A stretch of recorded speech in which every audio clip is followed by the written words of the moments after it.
ورحمۃ اللہ وبرکاتہ۔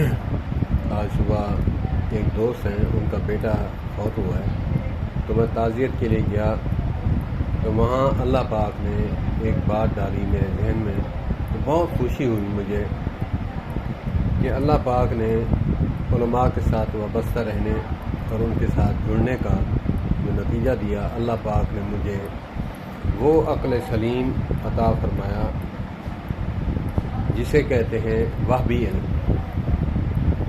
وہ کسی نہ محنت سے آتا ہے، نہ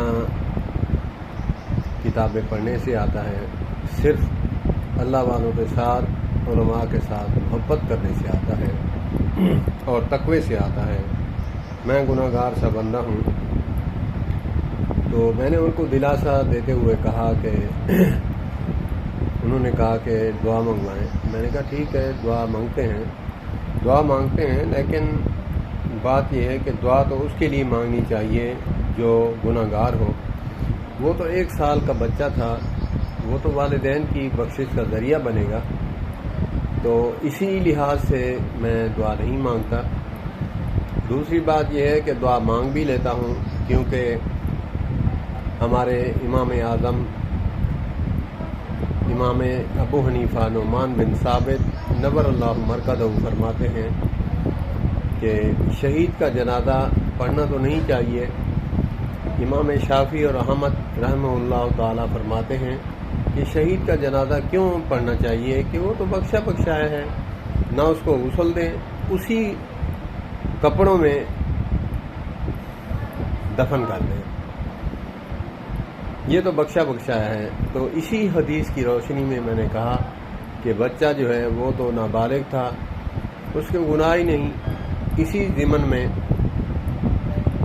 دعا ہم جنازہ اس لیے پڑھ لیتے ہیں۔ امام ابو حنیفہ رحمۃ اللہ تعالی علیہ فرمایا کہ شہید کا جنازہ پڑھنا تو نہیں چاہیے، اگر پڑھیں تاکہ پڑھنے والوں کی بخشش ہو۔ تو میں نے کہا کہ بچہ وہ پاک تھا، تو میں بھی امام اعظم ابو حنیفہ رحمۃ اللہ علیہ تعالیٰ کی اس بات کی روشنی میں کہوں گا کہ بات تو ٹھیک ہے آپ کی، بچہ نابالغ تھا، چھوٹا تھا، ہم دعا کرواتے ہیں تاکہ اس دعا کے صدقے ہماری بخشش اللہ توجل فرما دے۔ وہ تو بخشا بخشایا تھا، اس کو دلاسا دیتے ہوئے، صبر کی تلقین کرتے ہوئے، 1 2 4 واقعات سناتے ہوئے میں واپس آ گیا۔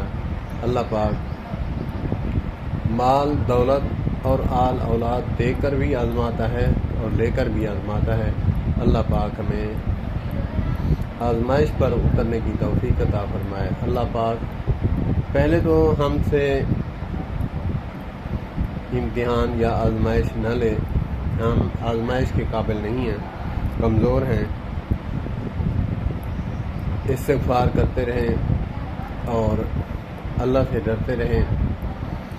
آل اولاد مال کا جو ہے شکر ادا کرتے رہیں کہ یا اللہ آپ نے ہمیں مال عطا فرمایا، اولاد عطا فرمائی، بن مانگے عطا فرمائی۔ السلام علیکم ورحمۃ اللہ وبرکاتہ۔